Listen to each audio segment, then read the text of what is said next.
विदर्भात पुरामुळे 9 जणांचा करुण अंत.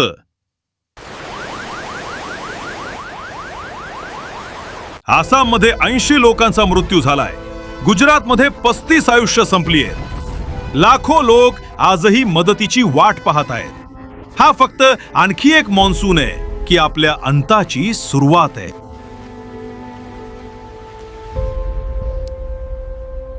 हे तुम्हाला वाटतं की दुबई की चेन्नई की मुंबई खूप मोठी गोष्ट आहे. प्रकृतीसाठी काहीच नाही. पण माणूस आपली लायकी विसरला आहे. हे जगातील कित्येक शहरांचं भविष्य पूर्णपणे सोडून द्यावं लागेल. काही खूप गरम होऊन जातील, काही खूप थंड होऊन जातील, काही बर्फाखाली दबून जातील, काही पाण्याखाली जातील. कुठे सतत वादळं येत राहतील, कुठे इतका दुष्काळ पडेल की तिथं प्यायला पाणी मिळणार नाही. मग तिथं राहणार कोण? हे जगातील बहुतांश शहरांचं भविष्य आहे.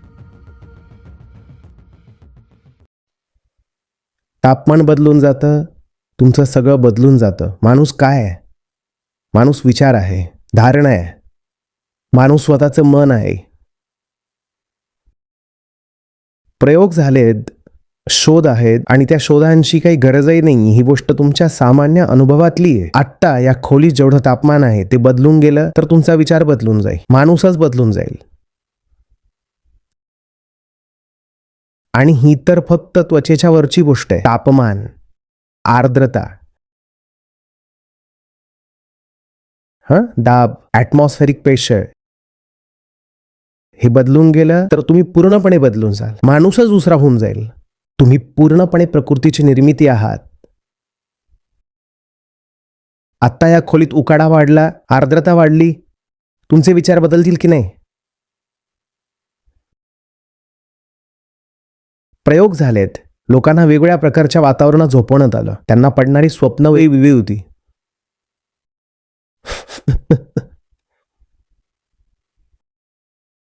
वातावरण म्हणजे कुठे कोणी झोपलंय तिथे एका आवाजाचा प्रकार आहे, कुठे दुसऱ्या प्रकारचा आवाज आहे. एखादा झोपलाय तर अगदी अंधार आहे, कुठे मध्ये मध्ये थोडा प्रकाश आहे. तो सुद्धा वेगवेगळ्या प्रकारचा आहे. तापमान वेगळं करून पाहिलं गेलं. त्यांच्या सगळ्यांच्या ब्रेन वेव्स झोपेतच वेगवेगळ्या झाल्या.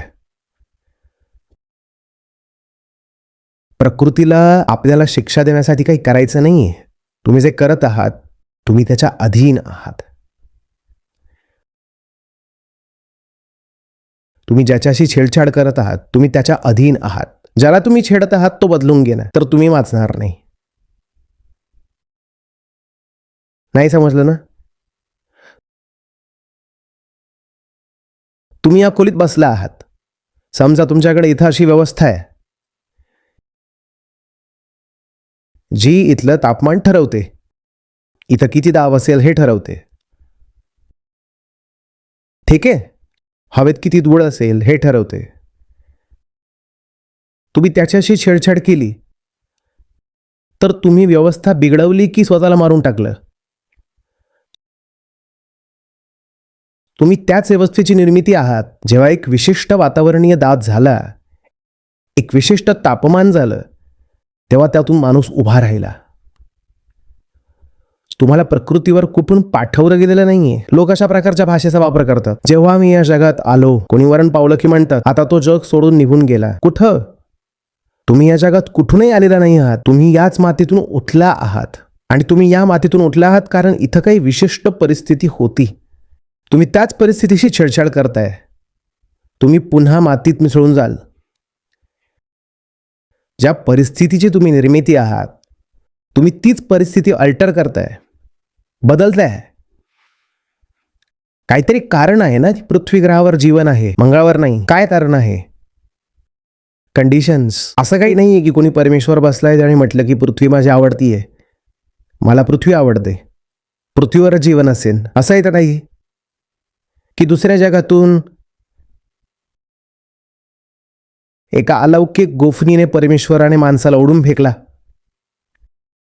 आणि म्हटलं की माझा जो सर्वात आवडता ग्रह आहे ती पृथ्वी आहे, पृथ्वीवरच जाऊन उतर. असं तर काही नाहीये ना. इथं काही परिस्थिती होती ज्याच्यातून माणूस निर्माण झाला. तुम्ही ती परिस्थिती बदलत आहात. समजा इथं धूळच धूळ असते तर माणूस असता का? असता? जेव्हा माणूस इथं आला तेव्हा धूळ किती होती? AQI किती राहिला असेल? काहीच नाही. एखाद्या खूप शांत ठिकाणी निघून जा, तिथं AQI 1 पेक्षाही कमी असतो. जेव्हा AQI एवढा कमी होता तेव्हा कुठे जाऊन माणूस पृथ्वीवर निर्माण झाला. आता जर AQI तुम्ही 500 करून घेतलाय तर ती हवा माणसाला आता जगू देईल का? उघड गोष्ट आहे, नाही. कारण तुमची रचनाच 1 पेक्षा कमी AQI साठी आहे आणि त्या रचनेला तुम्ही 500 पेक्षा जास्त AQI देताय. ती रचना तर संपणारच आहे ना.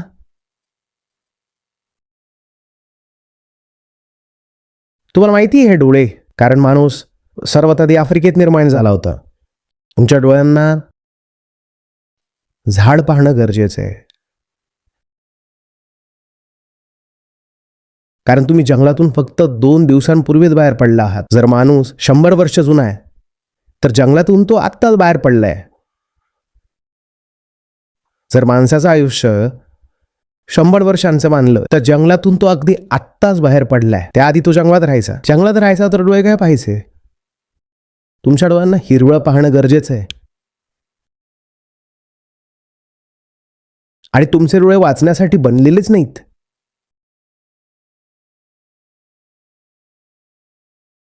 गोष्ट समजते? आणि तुमचे डोळे 150च्या वेगाने काहीतरी पाहण्यासाठी बनलेले नाहीत. तुम्ही जी गाडी चालवता तो डोळ्यांवर अन्याय आहे. कारण डोळे असे नाहीतच की त्यांना काही कळावं की काय चाललंय. त्यांचं ते कामच नाही. तुमचे पाय किती धावू शकतात? 20-30, जास्तीत जास्त गती. डोळे तेवढ्यात ओळखून घेतात काय चाललंय. त्याच्यापुढे मग डोळे हात टेकायला सुरुवात करतात. टिरी पाहण्यासाठी तुमचे डोळे बनलेलेच नाहीत. समजते गोष्ट? यातील काही गोष्टी अशा आहेत ज्याची आपण काही सोय करू शकतो. जसा चष्मा लावला. कारण तुम्ही पाहणारच टीव्ही, मोबाईल किंवा पुस्तक वाचाल तर ठीक आहे, चष्मा लावा. पण तापमानाचं काय कराल? पावसाचं काय कराल? तुम्ही जलचर तर नाही आहात. पाणी वाढेल, काय करा ना? माणसाला तर नैसर्गिकरित्या पोहता सुद्धा येत नाही.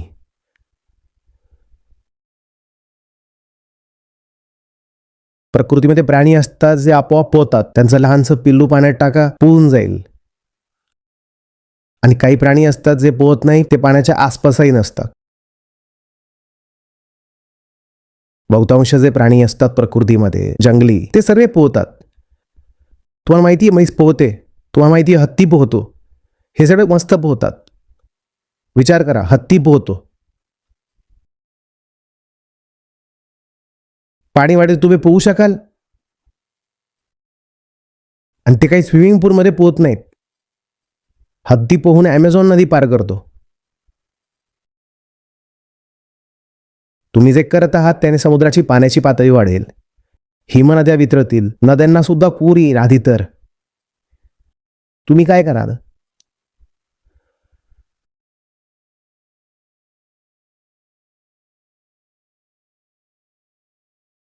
अजून एक शेवटची गोष्ट, जगात जेवढे जीव आहेत त्यांपैकी माणूस नैसर्गिकरित्या शारीरिक पातळीवर सर्वात असुरक्षित आहे. आपल्या त्वचेवर तर आता केसही उरलेले नाहीत.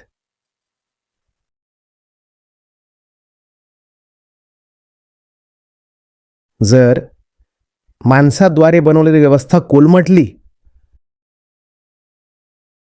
तर कोणत्याही दुसऱ्या प्रजातीपेक्षा माणसाला सर्वात जास्त दुःख होणार आहे.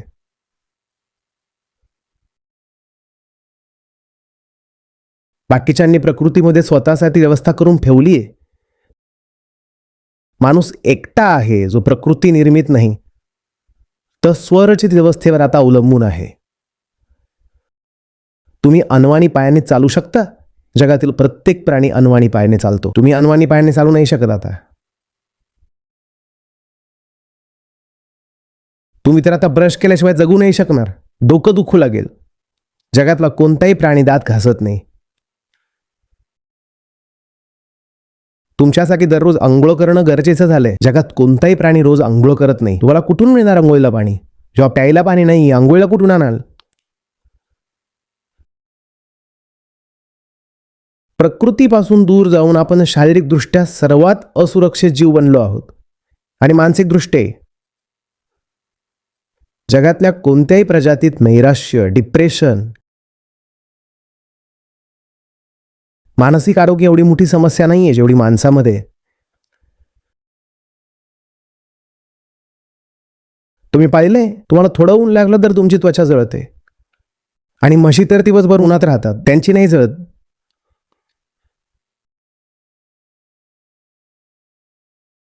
जगातले सगळे प्राणी अजूनही असे आहेत की भूक सहन करतात. तुमच्यासाठी एका दिवसाचा उपवास एवढी मोठी गोष्ट होऊन जाते की तुम्ही त्याला देवाशी जोडून टाकता, की एका दिवशी नाही खाल्लं तर आता मला देव भेटेन. जगातले बाकी जेवढे जीव आहेत, सगळ्यांचं आयुष्य असंच चालतं की एक दिवस खाल्लं, 2 दिवस नाही खाल्लं, त्यांचं चालत राहतं.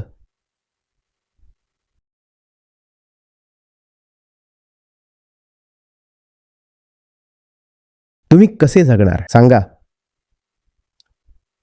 आयुष्यात थोडी अडचण आली की आपल्याला डिप्रेशन येतं. माकडाला कधी पाहिलं डिप्रेशनमध्ये?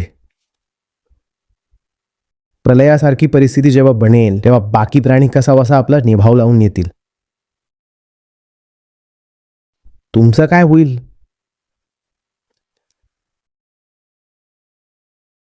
आणि जर ते मरतीलही, नष्टही होतील, तर वेदना सहन करून मरतील, दुःख सहन करून नाही. मरतील, संपून जातील, पण त्यांना हे नाही होणार. चिंता, डिप्रेशन, तुमचं काय होईल? ना आपलं शरीर या योग्यतेचं आहे की काही सहन करू शकेल, ना आपलं मन या योग्यतेचं आहे की काही सहन करू शकेल. आपण पृथ्वीवरची सर्वात कमजोर प्रजाती आहोत, मोस्ट वल्नरेबल. उत्तर भारतात तुम्ही फेब्रुवारी, मार्च, एप्रिल, मे मध्ये पाऊस पाडाल तर खायला काय मिळेल?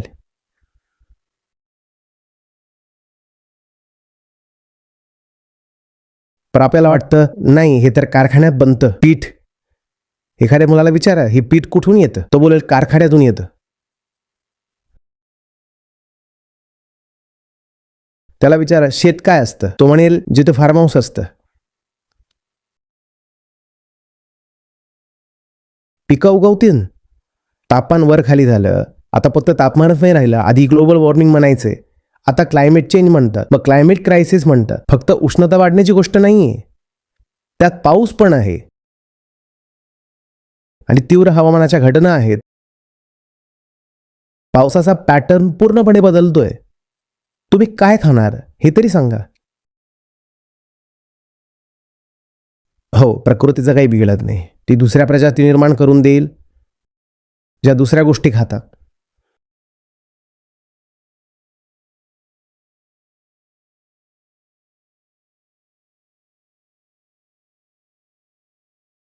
जुरळं आहेत, त्यांना म्हणतात की ती दगड सुद्धा खाऊन टाकतात. म्हणतात की अण्वस्त्र युद्ध झाला तरी जुरळं मरणार नाहीत.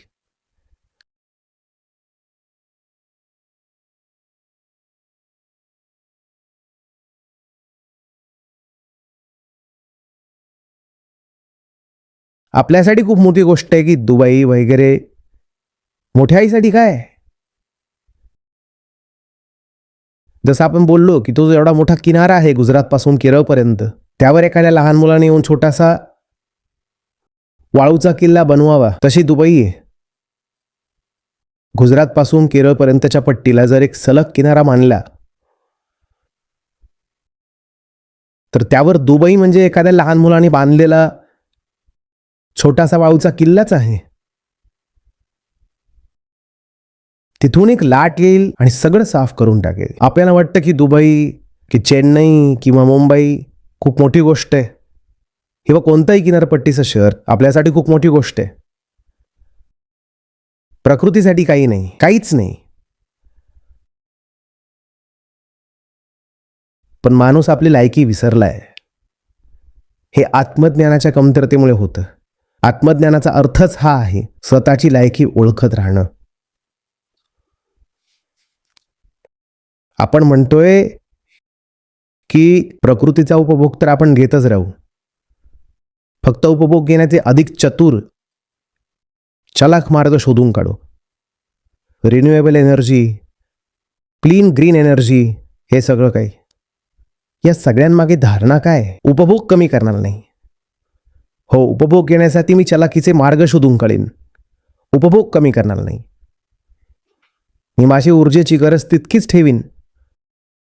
फक्त मी आता एक चलाख मार्ग आणतोय ज्याने कार्बन उत्सर्जन होणार नाही. कसं होणार नाही? कोणाला मूर्ख बनवत आहात? ज्याला तुम्ही ग्रीन एनर्जी म्हणता त्याची पूर्ण लाईफ सायकल कॉस्ट काढून मला दाखवून द्या की ती कशी क्लीन आहे. हे जगातील कित्येक शहरांचं भविष्य आहे. पूर्णपणे सोडून द्यावं लागेल. काही खूप गरम होऊन जातील, काही खूप थंड होऊन जातील, काही बर्फाखाली दबून जातील, काही पाण्याखाली जातील, कुठे सतत वादळ येत राहील, कुठे इतका दुष्काळ पडेल की पाणी प्यायला मिळणार नाही. मग तिथे राहणार कोण? हे जगातील बहुतांश शहरांचं भविष्य आहे.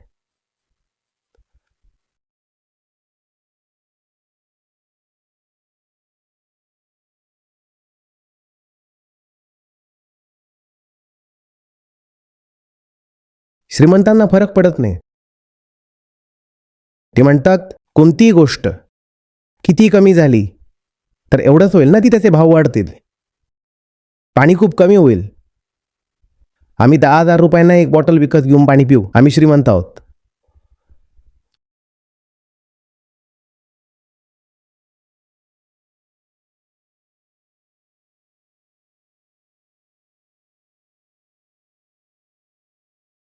तुम्ही म्हणताय की जे एअरपोर्ट होतं आता सी पोर्ट बनलंय. श्रीमंतांना फरक पडत नाही. त्यांच्या मोठमोठ्या इमारती आहेत, त्यांच्या छतावर हेलिपॅड आहे. ते म्हणतात आम्हाला कुठे सार्वजनिक वाहनाने जायचंय. ज्याला तुम्ही विमान म्हणता ते त्यांच्यासाठी सार्वजनिक वाहतूक आहे. ते म्हणतात आम्ही याने थोडीच जाणार आहोत. आमच्या घराच्या छतावर हेलिपॅड आहे, आम्ही थेट तिथून जाऊ. तिथे थोडीच पाणी साठलंय. आणि खरंच आहे, तिथे थोडीच पाणी साठलंय.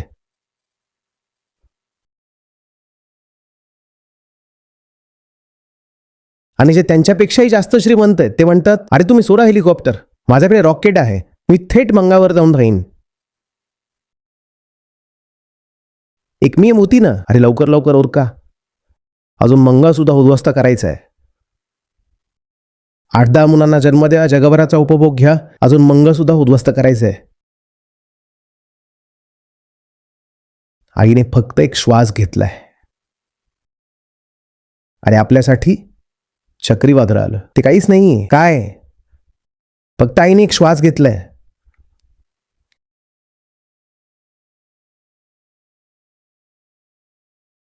ज्याला तुम्ही सूर्य म्हणता, सूर्यदेव म्हणून पूजा करता, तुम्हाला माहिती आहे जगातील निम्मे तारे त्या सूर्यापेक्षा मोठे आहेत.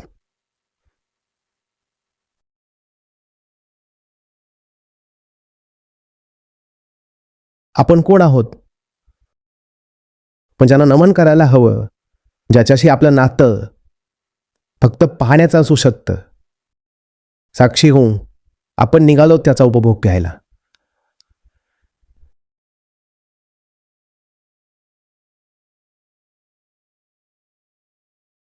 जणू एखादी देवी उभी असावी, तिच्या पूर्ण विकसित रूपात, अस्त्रशस्त्रांनी सज्ज, आणि एखादा डास येऊन म्हणत असावा मी हिचा उपभोग घेईन, कारण मी खूप कामुक माणूस आहे, मी देवीचा उपभोग घेईन. आणि देवी म्हणजे देवी, आणि डास काय म्हणतोय? मला उपभोग घ्यायचा आहे. काही करायचं नाहीये, त्याला फक्त असं पाहायचंय. पाहण्यानेच भस्म होऊन जाईल.